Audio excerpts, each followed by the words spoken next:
Ça a vraiment été très lourd, cette tragédie a marqué Emmanuelle Seigner et Roman Polanski.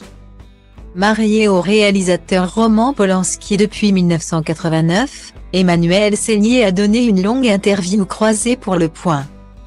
Jeudi 13 avril. L'actrice de 56 ans s'est livrée sur son mari, et sur un événement du passé de celui-ci, qui l'a énormément marqué. C'est une interview qui s'apprête à faire date dans le monde des médias. Le journal Le Point a organisé la rencontre entre Emmanuelle Seigner et Samantha Gémé, qui a accusé le mari de cette dernière de viol, en 1977, à la suite de la plainte déposée par la victime. Le réalisateur d'origine polonaise, Roman Polanski, a été inculpé pour viol. Le cinéaste avait ensuite fui les États-Unis après 90 jours de détention. Une affaire qui a, et qui continue de défrayer la chronique. Notamment en 2020, lorsque Roman Polanski a été récompensé lors de la cérémonie des Césars. Un entretien fort et intense qui permet à Emmanuelle Seigner de comprendre l'état d'esprit dans lequel Samantha Gémé se trouve. Durant cette conversation, la comédienne a pu évoquer à son tour d'autres événements du passé de son époux, qui l'ont profondément marqué, comme l'assassinat brutal de la première femme du réalisateur, Sharon Tate, il y a 54 ans. Les faits étaient survenus le 9 août 1969. Sharon Tate, la première épouse de Roman Polanski, alors enceinte de leur premier enfant, était entourée de plusieurs amis, dans sa villa de Silo Drive à Los Angeles.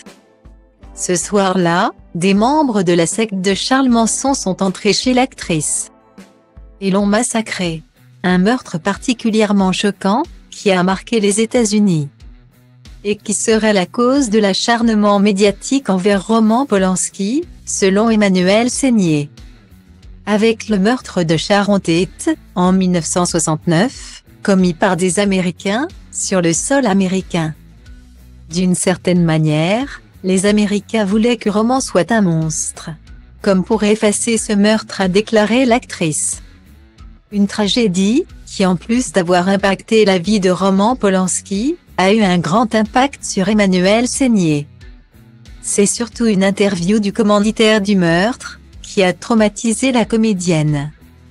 À l'hôtel, j'ai allumé la télévision et il y avait un documentaire sur Charles Manson. Le journaliste lui demandait « Qu'allez-vous faire si vous sortez de prison ?» et Manson répondait « Je vais retrouver ce Polonais qui vit à Paris et m'occuper de lui. » J'ai été pétrifié, révèle l'artiste. Une tragédie qui a violemment marqué Emmanuelle Seigner, qui a pu exprimer ses angoisses et peut-être tenter d'exorciser les démons venus du passé de son mari. Mai ploaie, vânt, nici un curcubeu, dar ci că toate astea doar în capul meu. Și zice du-te, nu mai sta, tu chiar nu vezi cât ai întârziat deja. Aruncă-ți toate visele într-o geantă și pleacă. Grăbește-te că trenul ăsta nu așteaptă. Dar eu știu deja că vreau cu totul altceva. Închide ochii, îți poți imagina că lumea e a ta și în plus poți să sari sus, sus, sus.